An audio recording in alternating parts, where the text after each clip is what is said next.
I'm Ezra Levant. It's September 6th, and you're watching Battleground.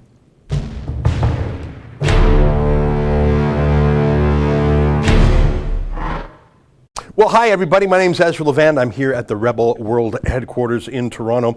Very exciting. The whole city of Toronto is abuzz with the very important news that Chick-fil-A is opening a branch of their restaurant in the city. Chick-fil-A, the most popular fast food restaurant in America. Hated by liberals, but come on. When you taste that chicken, the hate is washed over by the love for probably the best chicken sandwich ever invented. I say this not only having eaten at Chick-fil-A in America, but there was an earlier Chick-fil-A at the Calgary International Airport that I don't know why it's not around anymore, but I'm sure the one in Toronto will be very popular. Our own Kean Bexley is down there today. He's recording some of the crazy people protesting against a chicken sandwich restaurant. And I've actually asked him only about 2 or 3 times, because it's not a big deal for me or anything. So I've asked him to bring some of the sandwiches back to our office today. I've only mentioned it a few times, texted it, phoned it, sent him an internal message, left him a few voicemails. It's no big deal if he doesn't. I mean, I'll be fine. So that's the big news in Toronto. I want to talk about a few things today. As you know, what we do every Friday, although I've been away sometimes on Fridays, is we have sort of a roundup. That's what Battleground is. Every day I do a produced show at 8 p.m. Eastern Time where, I write a monologue, I interview a guest. It's very produced. But what we do on these Battleground shows is we have a little chit-chat, and I show you odds and ends, things that maybe weren't important enough to do a whole formal video on. We just sort of take care of it. And the fun thing, of course, and yeah, thank you, nice mohawk, faux hawk. You know what, I just got a haircut and I just sort of squish it. I don't even use any, it's just, I don't even know what's going on up there, and no one here in the office has been kind enough to correct me. And, it's like it's not often that you have the double mirror, you know what I mean? And you actually see what your ass looks like, and you think, how can I have gone through life without anyone telling me? I'm not just embarrassed now, I'm embarrassed for the last 20 years, and where were my friends to tell me that? That's what's going on with the haircut. I want to show you a few things today, and I think some of them will tend to the funny. Speaking of Chick-fil-A, we sent Jessica Svetanevsky, I'm practicing saying the name, she's worked for us for almost a year and I still can't say her name. Right, I try. We sent her to Greenland, and they eat all sorts of critters up there. And I'd like to show you one of her very important videos from Greenland where she went and ate muskox. Do you know what a muskox looks like?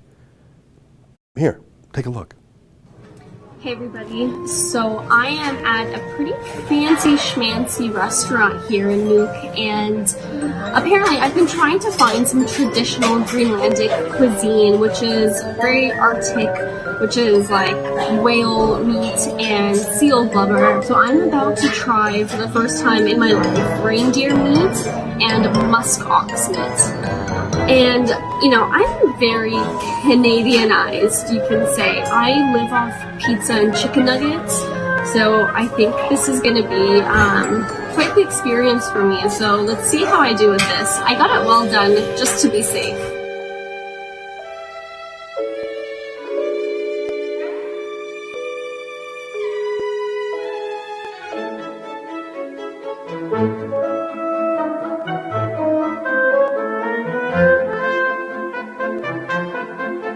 Okay, so I'm about to dig into this reindeer first, and I grew up watching movies and listening to stories about Rudolph the Red-Nosed Reindeer, so I'm about to eat his cousin, and I'm not too sure how I feel about that, but let's give it a try.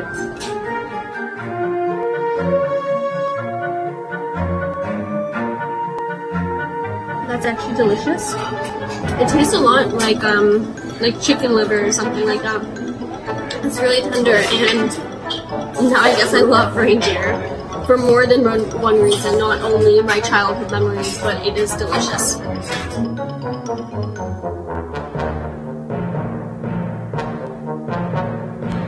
Okay, so now I'm about to dig into the muskox. I actually don't really know what that animal even looks like, to be totally honest. I do know I just got a hat with made out of its fur. So far we've had a good relationship. It's a very warm hat. Now let's see what this guy tastes like.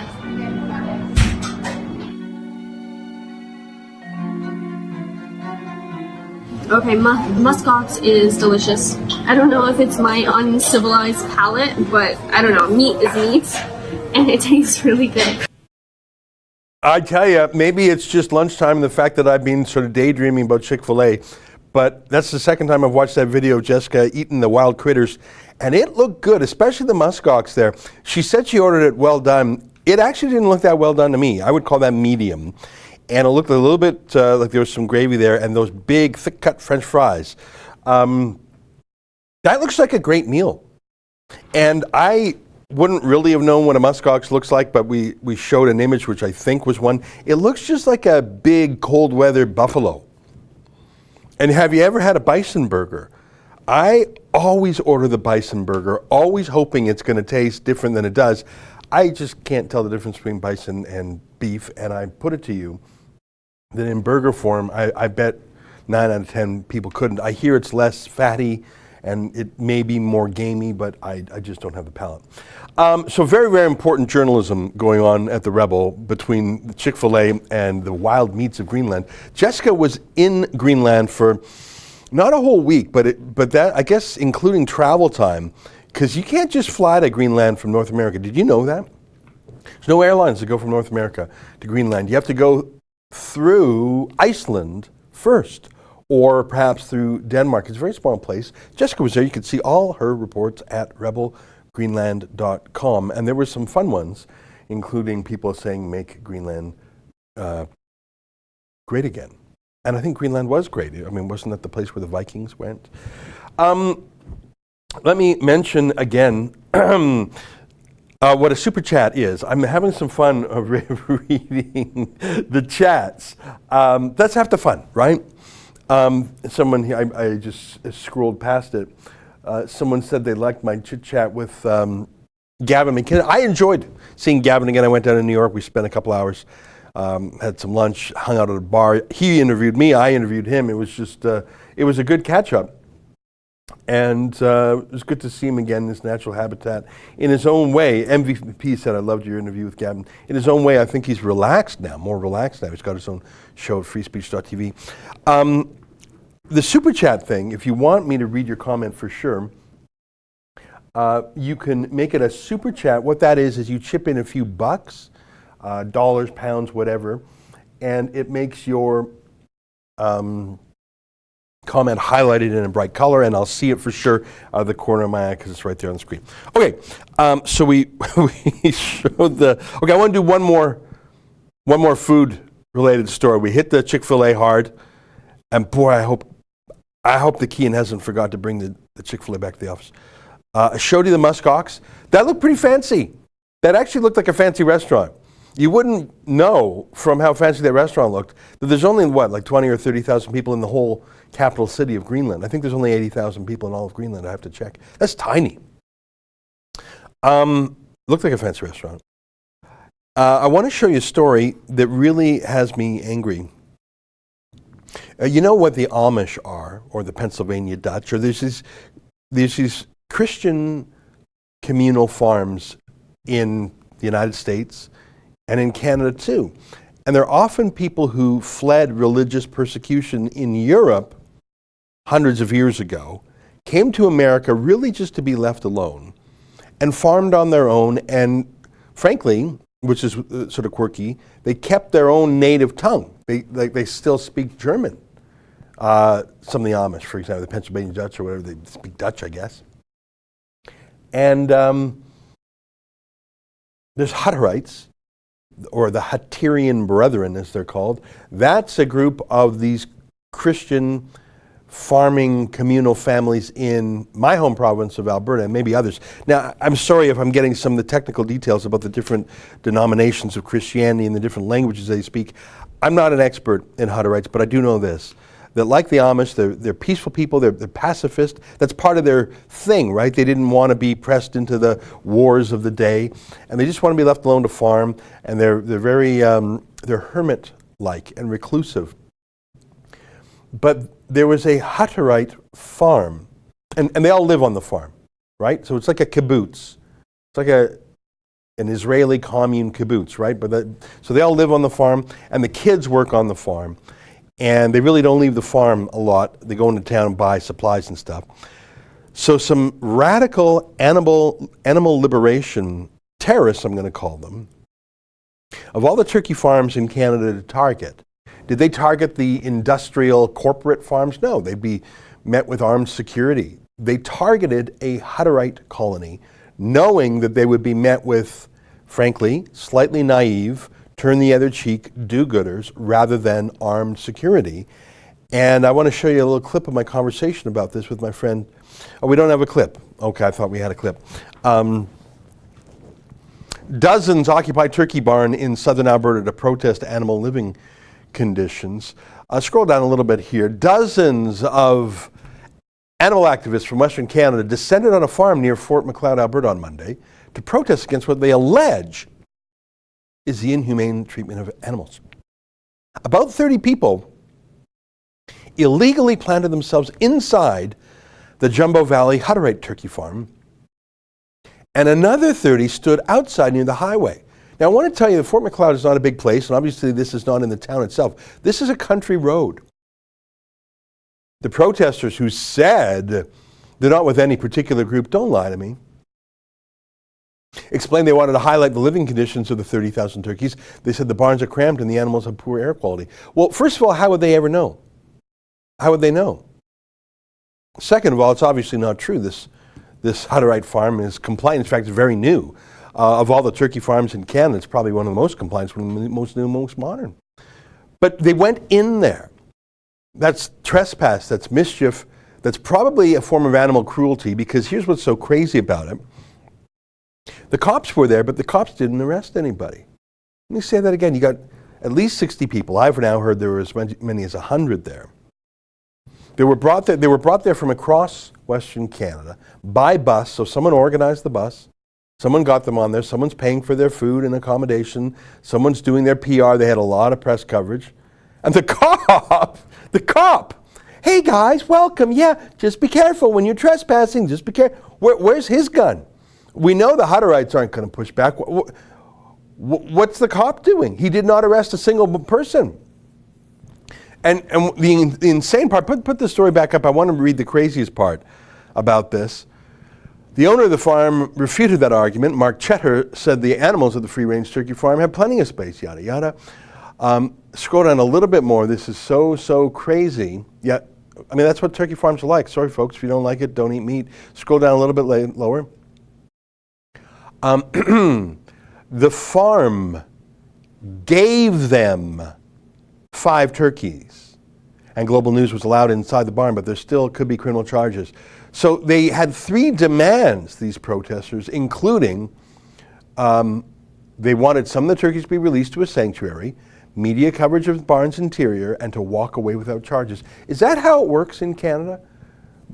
Trespass, mischief, break and enter, extortion. When you make demands, that's the extortion part. Animal cruelty. Do you think these know-nothing hippies, and I can't believe the farm, they're Christian do-gooders, turn the other cheek types. They literally gave 5. You know, have you ever seen a turkey? I don't mean just butterball in the freezer at your grocery store. Like a turkey is a large bird. I'm going to guess that other than like a vulture or an ostrich, I think it might be the biggest bird. A turkey is not a small bird. Could you imagine giving these gross hippies, not 1, but 5 of these birds? They're this big, the birds. I guess they're this big, and then if they stretch their wings, what are you going to do? You going to put that in your Prius? You going to put that in your Prius? You going to put that big bird in your Prius? Now again, that's the Christian turn the other cheek, fight hate with love approach. What are those turkeys worth each? I mean, I know you buy a big old turkey at the grocery store. That's, I don't know. I mean, I haven't bought a turkey. That could be $50. Is that or more? I'm sorry. Forgive me. I've never actually bought a big old turkey, like Thanksgiving turkey. So I don't know, it might be $50. So they just gave them these animals as an act of friendship or something? What do you think happened to those turkeys? Do you think those turkeys were stressed out, manhandled, and mistreated in the Prius, in the getaway Prius, as they went to the sanctuary? Of course they were. And what did they do with them? Do you think they know how to take care of turkeys? I'm talking about the stupid environmentalists. When I say turkey here, I'm not referring to the environmentalists, I'm referring to the actual animal. What makes me so mad about this is, listen, a Hutterite's going to be a Hutterite. It's like the Amish. They're not going to you punch them in the face, they're not going to punch you back. And maybe they're going to get into heaven and other people won't. But here on earth, it's man's law that counts, not God's law when it comes to enforcing the criminal code. And if these Hutterite farmers want to turn the other cheek because that's their way, I'm not going to tell them to change. They've been Christian pacifists for centuries. They ain't going to change. But what the hell is the excuse for the cop? Can you put the story up there one more time? I want to read that line. I want to read that line about what the cop, he just sort of like brokered some, there we go. Essentially, we would have the authority to remove them forcibly. Would have been a bigger issue, said Sergeant Brian Mucha. So a peaceful resolution is kind of what ended up happening, and they did end up leaving the property. Those kids. That's a cop? Kind of? Yeah, it was better to have a peaceful ending. No. Your job is, we've already got the Christian do-gooders. You're the cop. What's the motto of the RCMP? Maintien le droit. I'm trying to remember the Latin motto for the RCMP. That means uphold the law, uphold the right. Not, hey guys, all right, you've made your point. Okay, come down from there. Guys, okay? It's like that teacher from South Park, okay? Maintien le droit, yeah. Defend the law. Defend the law, yeah, I remembered it. Yeah, defend the law. It's French, but it's pretty close to Latin anyways, French and Latin. Maintain the law. Not, hey guys, okay, come down. Okay, you guys ready to leave now? Okay, you got your free turkeys. You guys are almost ready now? Okay. Infuriating. I saw some super chats come in. Proud Boys Calgary. Vegans are cute, cuddly animal lovers. Nothing more. They don't care about the thousands of animals incidentally killed in commercial agriculture. Yeah, I mean, there's so many layers of hypocrisy with these people, but I'm not particularly upset that a vegan's going to be a vegan, that an activist's going to be an activist, or that a Christian's going to be a Christian. What I'm upset about is the law was not upheld by those whose motto is uphold the law. Why are we paying an RCMP officer to just sit around and say, okay, come on guys? Darren Turner chips in $2.79. Thank you very much for that. All right, I thought I had a clip there, but I don't know. Worry about it. Do we have the clip of the bloody eye? Okay, I want to show you a couple other things. The Democrats had a debate on, I think it was on CNN, and it wasn't 1 hour, and it wasn't 2 hours, it wasn't 3 hours or 4 hours. It was a 7-hour debate. 7 hours. Have you ever done anything from 7? Obviously, no one watched it. I hope they had a pee break. I presume they did, but you know that's gonna, because a commercial break might not. 7 hours? When was the last time you did anything for 7 hours? 7 hours. And about global warming. First of all, that's ridiculous. Second of all, oh my God, did it ever provide fodder for the Republicans? Because when you start talking about global warming, you get a lot of crazy in 7 minutes. You roll that thing out to 7 hours, and of course this was a Democrat debate, right? So everyone was trying to outdo the other, outwoke the other, outbid the other. It's like a reality TV show. And you know how reality TV show works.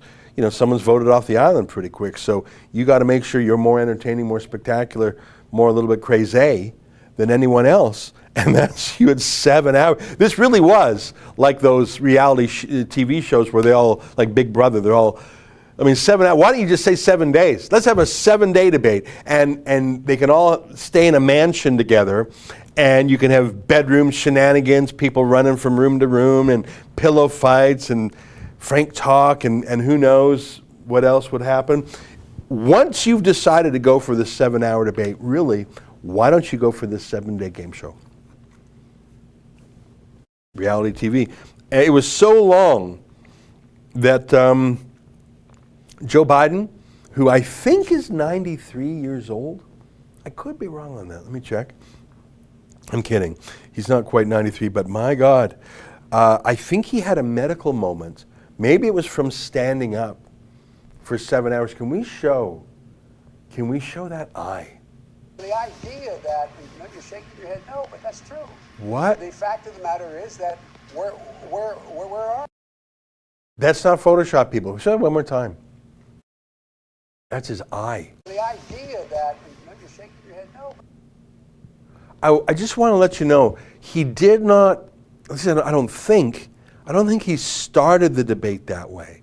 So he was having an incident on live TV. I don't know, did they think of like pausing it and bringing in the ambulance or something? What happened there? Was there some strain? Like, obviously a blood vessel broke. Ugh. I mean, someone jokes Joe Biden was the eye-popping moment. Yeah. I mean, I don't know. Maybe it didn't hurt, but that just looked pretty rough to me. So that to me was the most terrifying moment of the campaign, but of the debate, of the 7-hour debate. But I mean, the Republicans had a field day. Here's one of the various clips about Democrats who want to ban everything. Some of these vids, I think, are from the debate, but the big thing in the Democrats right now is don't eat meat, don't use straws, don't. Here, take a look. There's no question I'm in favor of banning fracking. We're going to be okay if the vast majority of the world goes vegetarian immediately. Coal burning plants. No one's going to build another coal burning. We've got to shut the ones down we have. Do you ban plastic straws? I think we should. I love the vision of the Green New Deal. Do away with commercial air travel and a lot of other things. We have to take combustion engine vehicles off the road as rapidly as we can. What about offshore drilling for oil? Would you ban it? Yes. Absolutely yes. Yes. Some of it is with light bulbs, some of it is on straws, some of it, is on cheeseburgers, right? Ban all the things. That one talked about air travel and things like that effect. There was another highlight reel. That was a good one. But there's another highlight reel. I don't know, Justin, if you can find it from my Twitter feed. I'm just scrolling for it right now. Or maybe I didn't retweet it, but it was... Okay, that's one from my Twitter feed. There was another one that was really focused just on food. And they really, really want you to stop eating meat. And they really, really want you to... Yeah, that's the only one I tweeted. Like they've suddenly gone crazy with the don't eat this, eat that. And at the same time, you see these huge PR pushes by companies like Beyond Meat and Miracle Burger, whatever they're called. So part of me thinks, okay, well, are these politicians literally just doing some corporate advertising or something? Or, like, I don't believe for a second that any of those politicians, with the possible exception of that New Age chick, Marianne Williamson, would even for a second contemplate going vegetarian. Why are they preaching that? And straws, I mean, you Google any of those Democrat politicians and the word straws. They all, I mean, normal humans use straws. You have a Coke, you have a milkshake, you use a straw. Normal humans use straws. It's weird if you don't. And they're all against straws all of a sudden. They're all against meat all of a sudden. Something really strange going on there. I see some more super chats. Let me read them. Michael, $5. Will the Rebel be covering Tommy's release from prison? Any update on Jessica Yaniv potential assault charges on Menzoid? Can't wait for the Rebels election coverage. Well, thank you. Those are 3 things there. Yes, we do cover Tommy very closely. And as you know, we've visited him in prison 4 times in the last 2 months, and I'm really glad we did, because although it appears that he was fairly well treated, and I've seen that with my own eyes in the visits I made, I believe the fact that we were checking changed the prison's conduct. So, I mean, that's sort of obvious, right? If you know there's a camera watching you, you're going to behave differently than if there's no camera watching you. So the very fact that the prison knew we were measuring them changed what we saw, obviously. And you might recall the one report I did on my second visit to see Tommy, where I learned that he was a month into his sentence and he had only received his mail on the first day.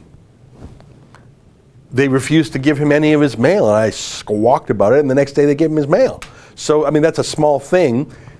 Or is it? When you're in solitary confinement and have no human interaction whatsoever, other than when your guards deal with you and your occasional visits, getting your mail isn't a small thing. Would you agree with me on that?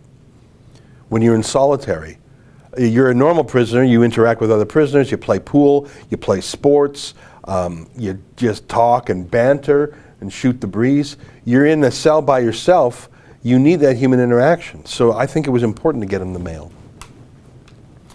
On Yaniv potential assault charges, I don't have anything to report on that, but there's no doubt about it. Menzies was assaulted on camera, and that is a criminal offense, absolutely. And by the way, it's our position that that we have to stand up for our journalists when they get attacked. It's just, I mean, it's a matter of personal loyalty. It's also a matter of deterrence. And it's a matter of self-respect. Can we grab that clip of David being hit with the cane? I mentioned the 3 things: personal loyalty, deterrence, and respect. Here's what I mean by that. If a reporter is going out to report on a story on behalf of the rebel, it's like they're an arm of me, right? Because I'm the directing mind, I'm the president of the rebel, and even if I'm not assigning a particular story, my delegate, the editor, is. So it's being done. These are not homemade projects, these are not independent things on their own time. They're doing this as a rebel. So if they get hurt doing their work, for me, it's as if I'm hurt. It's as if I was hit with the cane. Right? So surely I should be as angry as they are. Now, David's a very good-humored fellow. I would have been much angrier in the occasion. So showing some loyalty to a journalist is important. Deterrence is another important point. You know what I mean by that. You've got to fight back every time, even if it's expensive, because you have to let the world know that you can't come and take a free caning or punch to a rebel journalist. In fact, David, we're suing. Oh, can we get the Radisson one next? I want to show, because right now we're suing a hotel manager in Toronto who also hit David and one of our cameramen. I'll show you the clip there. So it's very important that the world know, if you think you can land a punch on a rebel, you're probably right. If you wanted to, you could. We don't walk around, in a bulletproof car. But we're going to get you. And then the last point is just self-respect. What kind of person would allow him or his friends to be attacked and not push back? So that's my lengthy answer to your question. Aaron Smith, did Greta's crew fly in from Europe on their fuel-guzzling jet to recover the boat yet? Yeah, that's a good one. MVP, $6. Did you hear about the vegans suing neighbors over the smell of barbecue? Yes, I heard about that, and I heard there's a barbecue plan with 1,000 people. I just saw the headline, so I haven't died. What a great story that is. I'll have to look into that more, but thank you for bringing that to my attention. Hey, I want to show you the 2 attacks on Menzies. Here's the caning one. Take a look. I'm not talking to anybody. He's running. No. Where's the mobility scooter? You're not running. You're not going to go close to it. Look. I'm not. Hey. You're not going to go close. Don't you touch me. Going to go. Don't you touch me. You're not going to go close to it. Get out. Get away. Don't you? Get away. You better not. away. You better not. away. No. You make contact. You're gonna go to jail. You are going to Huh? jail. Go away. I know. Hey, You're don't going touch to- me. You're going to jail. Jonathan, why do you send sexually explicit messages to young girls? Go away. You're Huh? going to jail. Go away. Huh? My iPad. Why don't you? Now. Huh? Go away. Are you Go away. kidding me? Go away. That's assault. Go away. You just smashed your cane over my head. Go away. Don't touch you. Go away. I did not. Go away. Huh? Now you're Go touching. away. Look at this. Go. You people are ill. Go away. Yes. Huh? Go You away. go away. I'm at 888. Why? Because I'm talking? Go away. Because I'm talking? Go away. Go away. Huh? You go Go away. away. Because I'm talking? Go away. Huh? Yes, I am. Go away. You go away. Go away. You gonna do it again? You gonna Go do it away. again? Come Go on, away. get another shot. Can you pick it up? Go away. Pick up my iPad. Go away. Go away. Okay, that's the Go second away. shot. Did you see that, sir? Go away. Go away. I do? Go. I- That way. Go away. Go. What? This is a common parking lot. You're not allowed to. Okay, Go. you have knocked me twice with your cane. Go. Get away. You're lucky Go. I don't You're- beat up girls or fake girls. Oh, and now away. you too, eh? Go away. Go away. You go away. Get off the property. Okay, that's 4 shots. Get off 5. the property. You go away. Huh? Go. You go Excuse away. me. Get off Go the away. property. Look, Go away. there's lots Go of away. eyewitnesses. I don't care. Go away. Go away. Go. I'm a Go away. provoker. You go away. That's okay. Please, I'm really hoping for the cops to come. Go away. Okay, that's good. Give me a bruise. Give me another bruise. Triple A Joe. Call the police. You What? call the police. Is it? Why don't you? Why don't See- you call the police? See, I can take your physical blows, you fake woman. You know, I cut it off. If you would have listened for one more second, I'm sorry, I cut it off. He said, I can take your physical blows, you fake woman. What's so funny about that interaction is throughout the time, and he was hit at least 5 times with the cane and several times by the crazy mom. What's so funny about David is he never actually swore, threatened, blocked them, hit back, things that would be a normal reaction. In fact, he kept his sense of humor throughout. Obviously, that was assault, no doubt about it. What's interesting is he had 2 cameras. One of them fell. You can see it fell upside down, but then we flipped it over. So it actually was aimed at their altercation the second time. It's quite something. We are in contact with police. I'll keep you posted on that. And just because I mentioned it, can we show the quick interaction with Radisson? David went to a refugee hotel in Toronto, an entire hotel, the Radisson Toronto East, has been turned into a refugee camp for refugees. If you're a regular Canadian homeless, you're out on the streets, sucks to be you. But if you're one of Trudeau's privileged refugees, including those who walk right across the border from America, yeah, you get the free hotel. Take a look what happens when David just showed up. Oh, I didn't know. Is this your? We're on the parking lot. Okay. Private property, please get off. Oh, okay then. Would you like to come on camera? No, I would not. I would like you off Okay. our property right now. I'd like you to stop taking my picture. Hey, excuse me. Take the pic. Take your Hey. Don't. Get your rebel crap news out of here right now. Why is it rebel crap news, sir? Get out off our private property. I'll call the police. Good, and then you'll be charged with assault for what you just did. In fact, the police did not charge him with assault. They simply gave him a verbal warning that is insufficient for us, so we have launched a civil suit against the Radisson Toronto East and that employee whose name I can't recall right now. So that's my very lengthy answer to the question. Darren Turner has a question. Dems and Libs have a serious mental illness. Well, I think in the case of Jessica Neve and his mom, that's surely true.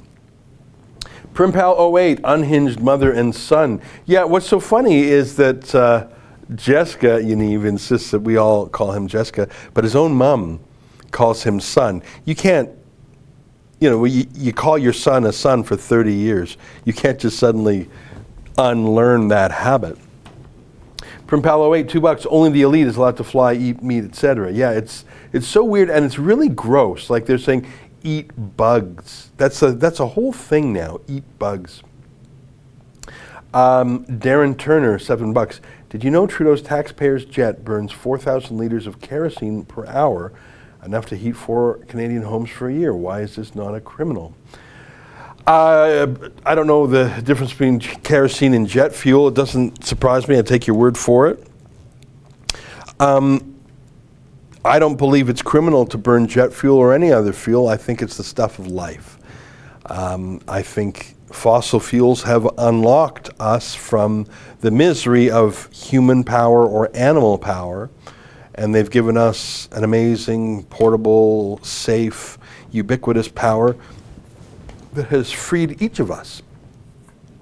You know, it was only a couple hundred years ago that you would be born, live, and die in the same town, never leaving it, perhaps. You know, I know it's a work of fiction, but there's a lot of allegories to the industrial age in Tolkien's books. I mean, he was a bit of a Luddite himself, and the dark pits were an analogy to industrial revolution, coal mines, etc., coal-fired. And there's a scene in The Hobbit, and I know it's ridiculous that I've only, by the way, I'm not a Hobbit super fan. I've watched the movie once or something. But there's this scene where the Hobbit says, you know, 1002, 1003, 1004, I'm officially the furthest I've ever been from my home. It was this cute little line. And it was funny, but that's how life was. Before cars, before planes. I mean, I guess you could get a horse and go somewhere far away, but you'd have to have a certain level of wealth to do that.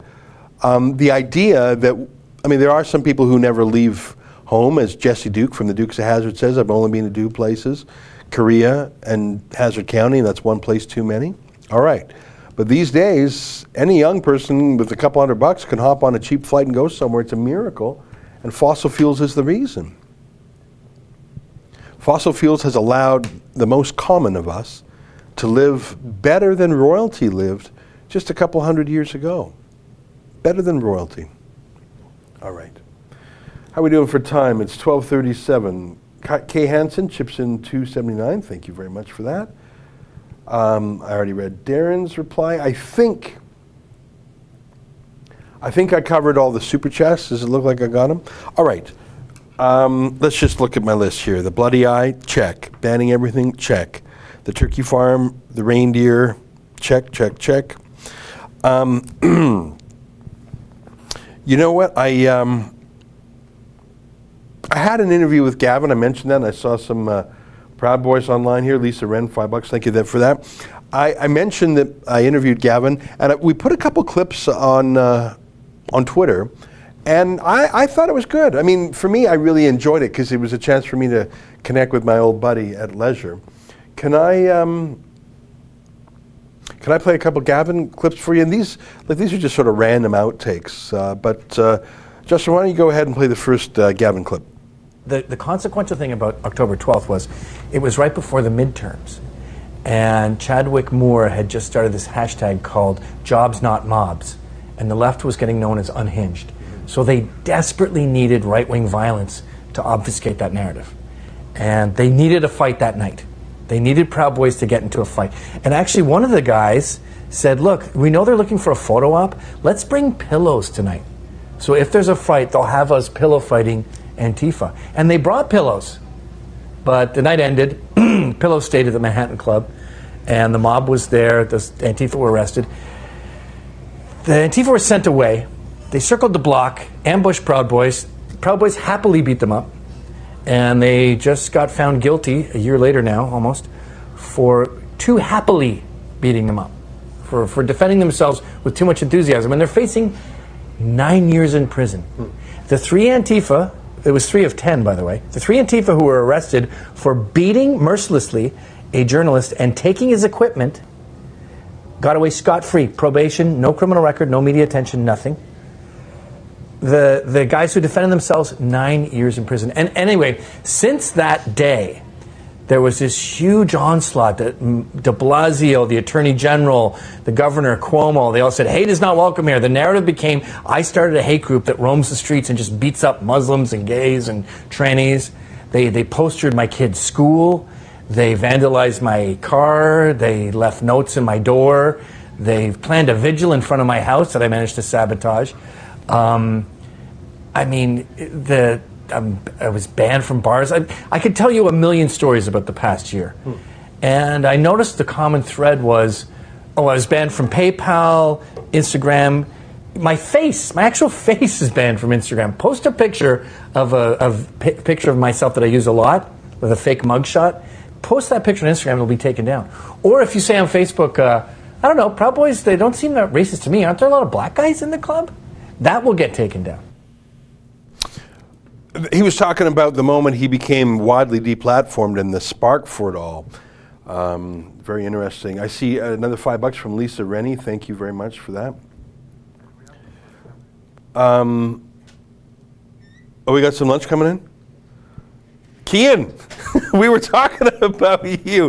Well, listen, any fellow who's bringing me some Chick-fil-A, you're welcome to come on the show. I'm not sure, so we got two here. I'm not sure which one's the spicy one. Oh, that's perfect. Well, that's just great. Yeah, feel free to pull up a chair. Oh, man. Oh, well, thank you. Yeah, feel free. I'll just scooch on over here. Well, thank you. I'm going to have a bite. So which, you think this is... I don't know. I don't know which one's spicy. I don't know which... Hopefully they're not too soggy. We just got back from the protest. That was... Okay, well, can we get a wider angle here? We're getting a live update. I'll scooch over. I'll just stop with whatever I was blah, blah, blahing about there. My friend Kian literally just came in. Now you're dressed in the closest thing you got to a tuxedo, I guess. Yeah, absolutely. Okay, so why don't you just talk and just say whatever you need to say, because I'm just going to be busy for a couple minutes. So why don't you just tell us where you came from? Okay. While I just do some important management type work. absolutely. I'm the boss, so I have important boss stuff to do. Let's give you a microphone here. Okay, we'll clip this. So you do that journalism stuff. I got some boss stuff to do here, okay? Yeah, deal. So we just got back from the grand opening of Chick-fil-A in Toronto. It's not the first Chick-fil-A in Canada. I will note as a proud Calgarian, there was a Chick-fil-A in the Harper International Airport, in the Stephen J. Harper International Airport, a few years ago. It got closed down after some renovations were being held. They didn't renew their lease, but now there's one in Toronto. Which is great for Torontonians, and it's great for Rebel viewers, because while I was interviewing the folks in line, there was no less than 4 folks who recognized us and said they love the work that we're doing. And these people, of course, were being harassed by the LGBT activists, the animal rights activists. Absolutely crazy people. They're of all creeds, sexual orientation, religious background. We spoke to Muslims, we spoke to black people, we spoke to a gay couple. Everyone under the sun, but the protesters were generally all 18 to 25-year-old white and LGBT. So, and they thought that because the CEO had donated something to something, I don't even know what it is. I sound like Ilhan Omar. But they're upset about chicken. I don't understand why. It is the best chicken sandwich I've ever had in my life. I've had it one other time, and it was when I was in Alabama, when I went to go surveil a terrorist training camp in Alabama. I flew into Atlanta Airport, drove through this small town, I don't even know what town it was, on the way to Alabama. And I picked up this Chick-fil-A. They gave me a styrofoam cup. The drink stayed cold for hours. It was glorious. What did you have to drink there? Sweet tea. And it's the exact same sweet tea that they sell in the States, so it's delicious. Well, by the way, thank you for bringing this to me. I appreciate that. No problem. There's different kinds, obviously, because in my mind, I remember it with a slice of cheese and lettuce and tomato kind of thing. Mm-hmm. So I guess there's different versions. These are the classic sandwiches. Classic sandwiches. We got 5 spicy ones for the office and 10 regular ones. So hopefully there's enough. Did you bring them to the other folks? Yep. Yeah, it's all in the boardroom right now. Thank you very much for bringing that. How's the rest of the staff doing? Oh, they're doing great. Efron is editing a video right now, because we want to get this footage out. Now, I saw someone else with a video there, and I saw you guys in the thick of things. Was there any violence? Mm-mm. No violence? Mm-mm. Was there a police presence? Mm-hmm. And was everyone fairly well behaved? Was there any pushing? Well, the LGBT activists, I don't even want to call them that, because they're horrific people. They're so rude. They were I was interviewing these 2 African Canadian ladies, very polite people. They were fans of the Rebel, and this one guy in a pride flag came and just started yelling at them and just getting super aggressive in their face. That's at these black ladies? Yeah, and the video's going to be up on the YouTube video today. What did he yell? Just that they were they're homophobic. They were racist? Yeah, I mean, These people, they don't even know what they're protesting. I don't know if they just don't have something better to do on a Friday. It's Friday, right? Yeah. So you said there was a gay couple there in the restaurant. How did you know they were gay, and what did they say? Well, I think my gaydar is pretty good, but they admitted it. They well, not as something to admit, but they said it. They volunteered the information. So what were they doing there? Because they're supposed to hate it. They were there to enjoy some freedom and fried chicken. Is this fried chicken? It's not like KFC. It's just chicken. I think it's fried, right? I think that's a secret that neither you nor I are allowed to know. Well, Kian, I can't thank you enough. I know I sent you several text messages, several direct messages, a few emails. I left a few voicemails for you, hand-delivered. I had a courier send you a little reminder. Plus, we gave you the wake-up call this morning saying, don't forget the chicken. But it wasn't a big deal for me. Like, if you might have forgotten to bring the chicken, I would have gotten over it sometime. After you fired me. Yeah. Anyhow, I'll let you get back to Battleground. Okay, well, let me catch up on some of the super chats here. Let me catch up. And by the way, thanks for the chicken. It's great. No problem. I'll see you later, Ezra. Okay, I'm going to move back to the middle here. And thank you for doing a little walk on. I'm going to turn off your mic here. And I'm not trying to make anyone jealous. It's sort of a message to my fellow Canadians that you can get Chick-fil-A now. And I haven't seen any Chick-fil-A in the UK. And of course, we have a lot of Rebel viewers in the UK. I hope it does come to your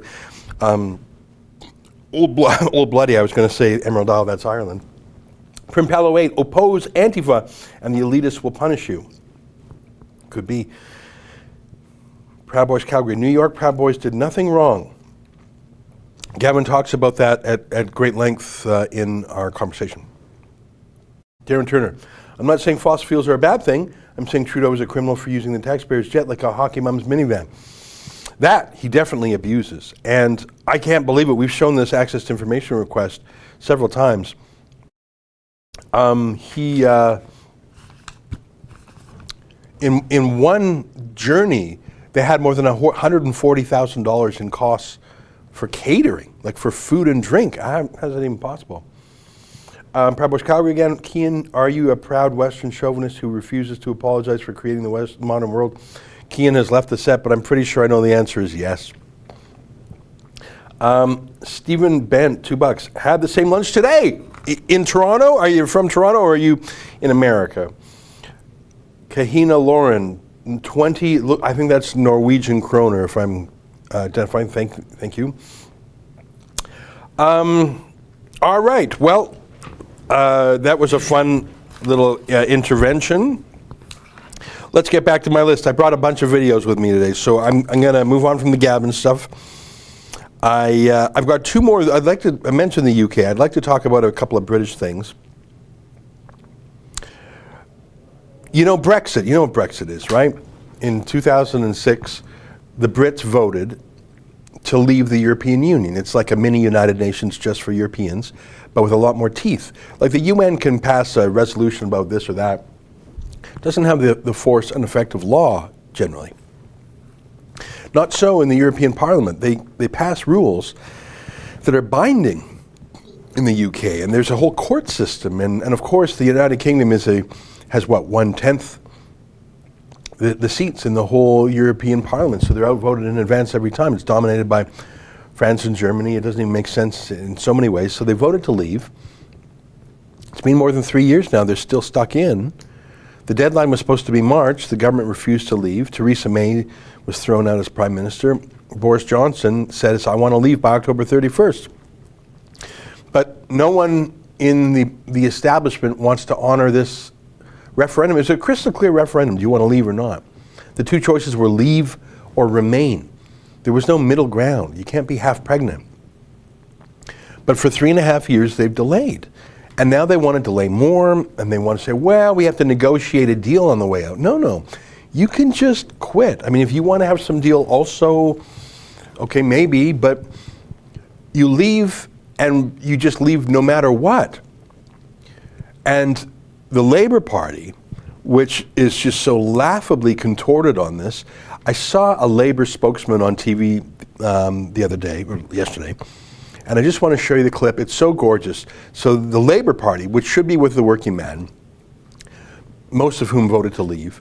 They love the European Union because, like I say, it's like a mini UN. It's unaccountable. It's global government, very left wing.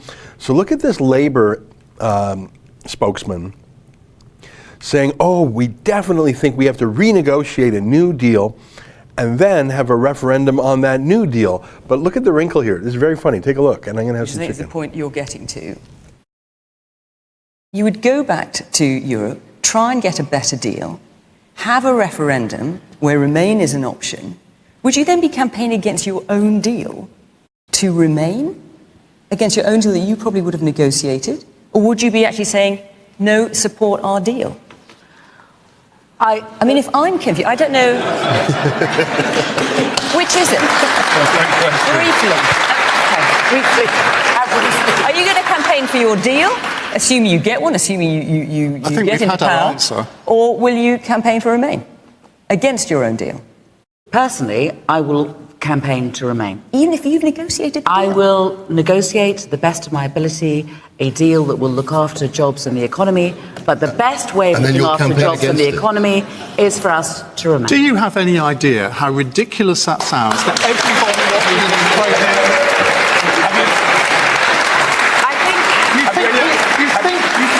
people are going to vote for you on that basis. Have you no shame? Have you any idea how the European Union are going to treat us if we negotiate in that way? Can you give us a nice deal, please? And then I'm going to vote not to have it in the first place. utterly ridiculous. Okay. And if we had a bad deal, that would not do any good for the European Union either. Okay. It is in their interest and in our interest to... That just doesn't make any sense, does it? So Labour's going to say, hey, European Union, let's really delay these things and this thing and get a deal. And then put that deal to the referendum, and I'm going to campaign against the deal that it's just, look, can we just say the obvious here? These folks are against democracy. They're against the will of the people. Because by nature, the European Union is anti-democratic, undemocratic. It's top down. Sorry, I'm still chewing on the sandwich there. Just unbelievable. I wonder what will happen there, because there's so many, it really is the equivalent of Trump's battle. And for the longest time, Brexit had no champion. Theresa May, the Tory Prime Minister, was not for Brexit. Boris Johnson finally is, Nigel Farage is, but the entire establishment, media, business, pollsters, financial, pundits, banks, lawyers, universities, pop culture, it's all for remaining in the EU. Just like against Trump, the entire establishment was arrayed. It'll be interesting to see who wins that one. $20 from Stephen Brent says, I had the Chick-fil-A in Toronto. Keep fighting for the real people. The October 21 election is around the corner. We need the rebel to get the truth out. Thank you, my friend. We'll do our best. Prim Palo 8, Brexit is done. Time to leave. Labour can leave too. Labour's in a pickle. A lot of the constituencies that Labour is strong in were very, very strong leavers. And what's interesting is that Boris Johnson is saying, I want to get out on October 31st. And there's a lot of pressure against him, but if he does not, Nigel Farage's Brexit party will surely win. I mean, they won the most seats in the European Parliament elections this spring. All right, I didn't mean to go too deep into Brexit. It's quite confusing, even for Brits who follow it full time, and I'm a Canadian who follows it barely part time. But I want to close with a clip on Prince Harry, who, you know what, I really liked when Prince Harry was a proud soldier in Afghanistan who said it was the best place and time for him. He made real friends. He got away from the media circus in the UK, you know, the tabloid royals symbiosis. He met working class folks and really made true friends. I liked that, Harry. And sure, the lad liked to drink and have the odd roustabout. Yeah, welcome to young Brits in the 21st century. I really liked the Prince Harry that was the soldier, brave. I don't really like the Prince Harry who has been politically, I don't want to use a mean word, he's been politically reined in by his woke activist American wife. And boy, they're talking about environmentalism. Play the clip. I'm not sure even what clip you have, but let's play it anyways. Deforestation and the loss of biodiversity, to ocean plastics and poaching. The problems can sometimes seem too big to fix. These human-caused challenges often need a giant system shift to make a significant enough impact, and that is what this partnership is here to try and do. But just because it is such a massive undertaking doesn't mean we can't all play our part. Sometimes the scale of the conservation crisis feels overwhelming and that individual actions can't make a difference. I've certainly felt that. But I've learned that we cannot dismiss the idea of trying to do something just because we can't do everything. We can all do better. And while no one is perfect, we all have a responsibility for our own individual impact. The question is what we do to balance it out. So today, after 2 years of behind-the-scenes conversations and planning, we're going to start with the tourism industry. So let's first define the problem at hand. Sometimes when we appreciate the world's beauty, we heighten its fragility. It's a paradox. But in our enthusiasm, we can put great strain on the natural wonders we travel to see, as well as the communities that call these places home. In 2000, the number of trips taken by people around the world has more than doubled. We will reach 1.8 billion international trips by 2030, doubling the number of trips made annually in the last 20 years. The negative impacts of mass tourism and unsustainable tourism are increasingly in the news, thanks to the reporting of many of you in this room. You've seen it. You know what, that clip could go on, but I'm getting madder by the minute. You know, in an 11-day span this summer, he and his gold-digging wife took 4 private jet flights in 11 days. Now, I fly a lot too. I fly in a regular airplane, commercial, of course. He flies private. That's my point. I mean, there's a security issue when you're like, what, 4th in line or 5th in line, whatever he is. So maybe he needs a bodyguard to go with him. Doesn't mean he has to go on a private jet for security. That's a laugh. If you've ever been on a plane lately, it's a high security thing anyways. There's no security threat against Prince Harry that would require him flying private as opposed to flying on British Airways. But of course, he doesn't have to fly 4 times in 11 days, other than the fact that he's very, very, very important. I mean, just half an hour ago, I was talking about how fossil fuels have liberated all of us, so all of us can fly, not just the prince. That's how it was 100 years ago with travel, I guess 50 years ago with flight, but now we can all. He was literally complaining that so many of us are getting lifted out of poverty that more of us can fly than ever before. I think he said, what, 1.8 billion flights? So there's 7 people in the air, 7 billion people in the world. So what does that mean? Like 1 in 4 of us? So I guess even 3/4 of people don't even fly still. Maybe I didn't quite get his stats there. But he, of all people, he and the royal family who fly around the world nonstop. In fact, his gold-digging wife just took a quick jaunt over to watch her tennis friend Serena Williams play. Normal people, I guess, watch that on TV. She just had to jet over there. Of all the things to dig in on, jet travel is his big deal. Isn't that all the royals do? They travel around doing like goodwill tours to the Commonwealth, and he is saying, I'm sorry, I do not believe that's the real Harry. I think the real Harry would say, yeah, let's go backpacking somewhere, let's bring some beers and have some fun. I think that's his woke leftist wife. And I think it's backfiring. You know, the royals have a reputation. They have to be seen to be on the side of the people, to have the consent of the people. It's not in the same way as a democratically elected president might have to. But the Queen's natural reserve, the fact that she has, even though she's fabulously wealthy and a celebrity and is royalty, she has a dignity and a modesty to her despite that. But when you are taking 4 private jet trips in 11 days and then you lecture the little people, that's the kind of thing that can turn against a royal pretty damn quick, because it's called being a hypocrite. And I don't think it helps that it's so clearly being driven by his gold-digging Hollywood divorcee American actress wife. I'm sorry. Oh, sorry, was one of those mean things to say? All right, my friends, I see the clock has struck 1 p.m. Eastern on the note. There's one last super chat.